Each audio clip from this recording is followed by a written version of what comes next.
George was born on the 4th of November 1996 in Guy's Hospital in London. The reason he was born in London rather than our local hospital in Woking was because he was diagnosed with a heart defect at 15 weeks through pregnancy. He had a ventricle septal defect with overriding aorta, which in simple terms meant that he had the wall missing between the bottom two chambers of his heart and potentially could have been very poorly when he was born.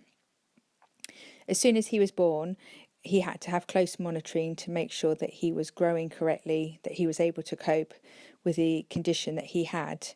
But we also knew that we were faced with a very tough decision of having to put him through open heart surgery when he was around 6 months old or 6 kilos in weight. He actually achieved both those goals on the same date, and he had his open heart surgery on the 30th of April 1997, once again at Guy's Hospital. They had to open him up and used a gauze patch to fill the gap between the bottom two chambers of his heart, with which the muscles of his heart would grow over to form a proper wall. He had that, as I mentioned, when he was 6 months old, but because he had been poorly, he actually suffered from a couple of other conditions.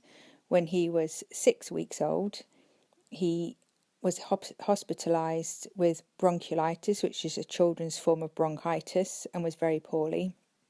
And then when he was 10 months old, he suffered a severe case of meningitis. He actually had meningococcal septicemia and was rushed into hospital at St Peter's in Chertsey, and had to have a lumbar puncture to give him the medicines to counteract the meningitis to stop him deteriorating and possibly dying.